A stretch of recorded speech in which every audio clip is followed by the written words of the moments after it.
So I'm here with Nevin, and Nevin, tell us some of the story of how you've come to faith. It involves pub, football managing, your wife getting converted, UCB radio. Give us a few highlights. Yes, I was just saying to Richard there about how we came to the Lord.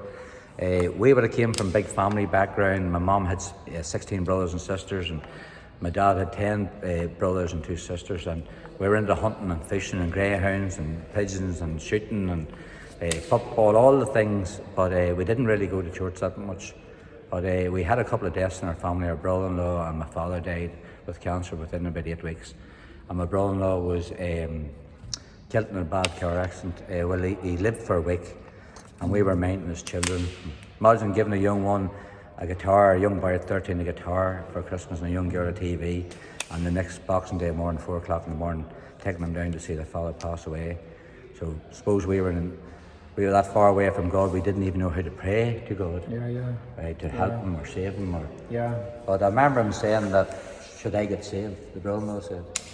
But so my wife started searching, and one day she was in the house and said to God, if you're real, show me how real you are. And she went down and turned the radio on, and it's usually country and western on, but UCB came on. And so that's the Christian radio station. Christian radio station. So it was amazing that came on, and it wasn't set for it. Every day she would have put that on, the country and western music would have come on, and UCB was on, so that wasn't by accident. So she listens to that for 2 weeks, and then she goes up in her bedroom and basically gives her life to Jesus, says, I'm not going to tell Nevin. And I'm standing in the kitchen, see her come down the stairs, and I goes, did you become a Christian? And I was very angry with her. And she says, I did. How do you know? And I says, I can't tell you, but to this day I can't tell, but I knew. And I thought, well, I'm going to be going to the football, going to the pub.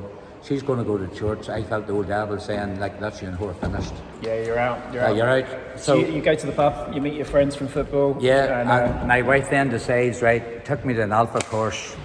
Then halfway through the Alpha course, I thought to myself, right, those are good Christian people, and those other people, because I knew everybody, sort of hypocritical. I probably was thinking to myself, I probably knew God more than they did. So I pulled her out and says, me and you will never be back in this place. So you ran away from Alpha. So she came home and said to God, I'm leaving Nevin with you from now on. And God probably said, that's great, and now I can step in. So the next minute was, I went to a football game the next week where managing against another team called Hanover in Portadown. So once this guy I hadn't met for 5 years got comfortable talking to me, 5 minutes later he said to me, you know what I did during the week? And I says, what did you do? He says, I give my life to Jesus. And I go, oh, not you, Terry. So that was the start where God sort of stepped in. God put people in the streets, give me scriptures. A woman. So there was someone just out on the street, gave you a tract, gave you a scripture. And then another woman gave me a big A6 sheet with the full armour of God on it. But it was about 6 months later after my father died. We went to America, and we're in a swimming. We stayed in this big villa. We're all meant to go to. And my father died, so it was just me and the wife and the children. And the next minute was that night. I went to bed, waking up the next morning, and somebody waking me up. Thought somebody was breaking into the house. And when we went round the back, we're pair of shorts, someone ready to fight with them. It was a way cleaning the pool. And his name was Brett. So I started telling him about my father died. Didn't realise he was Christian. And he asked me a question, right? And I think that was the first time that God really rocked my foundation. Shook me. What did he ask you? He asked me what I was leaving. He says, could I ask you a question now? And I says, what's that? He says, if you died tomorrow, do you know where you're going? And I couldn't answer him. So the next week I waited on him, had a good chat. And my wife could never get me to go to church. And the next minute I come in, I says, I'm going to Brett's church. So let me put this together. You had your wife has a conversion, and she invites you to Alpha. You sort of rebel against that because you know some of the people there. God's going to have you in His case instead, and then you meet your friend in the pub. You get someone on the streets giving you tracts, and then you get someone actually asking you a question like, "Where are you going?" And through all those different things over quite a long time, over 6 months or so, and for bereavement, and God puts it together, and they sort of 1% moves and forward and backwards. And another thing that really moved me was I loved music Always loved singing. Yeah. And when I gave my life to the Lord, then the minister says, I want you to be a worship leader. But when I was in the swimming pool, one day we had took the children to Disney World. The next day we were arrested. And every other day I arrested, my wife gave me a CD. And there's a song called Be Still. Hide Me Now it's called.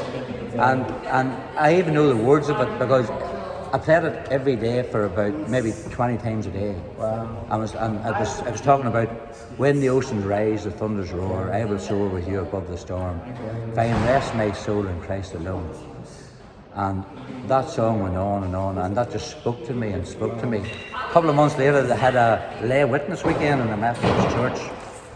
The same church that I walked out of the Alpha course. And so the lay witness people, the wife said, would you mind if 2 people stayed with us?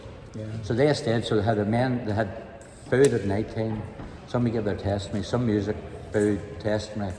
Then Saturday morning men's breakfast. In our house there was a coffee morning or coffee evening. Then Saturday night, then Sunday night when the people was leaving, I started crying. Didn't want them to leave. Because I met real Christians, and I met them in that church the people was in America. I met real Christians too, because I felt God's love. I never experienced God's love in a church before. And the man started talking about anybody need prayer in America. I said, anybody need prayer? Somebody said, will you pray for my mom when she lost her leg? My dad's had cancer. One guy said, I paid my flat up to date, but will you pray that God provides the next rent? So I never experienced this in my life in America. So let me put it together again. You've got your wife being converted, you've got a bereavement, you've got tracts, you've got witnessing, you've got people asking you a question, you've got the power of creativity and music, and you've got community, and then you've got supernatural prayer answers and all these things. So as we're on mission this week, I mean, I guess one of the things is that you could be any stage in someone's journey out of all those different possibilities and many more. And each stage counts, doesn't it? That's right. And that weekend, on the Sunday morning when I cried, they run up and started praying and said, we believe the Lord's talking to Nevin. Wow. And so I went to the church that morning, sat in the back row with my friends. And the guy started playing an old song called Pass Me Not, O Gentle Saviour, Hear My Humble Cry. He told me later on he was having an argument with God because God said, play it again, something's coming up. And he says, I was arguing, God, none playing again, he said, play it again. So he played it several times. So I was sitting in the back of the church and I was hitting my heart and crying and going, don't pass me by.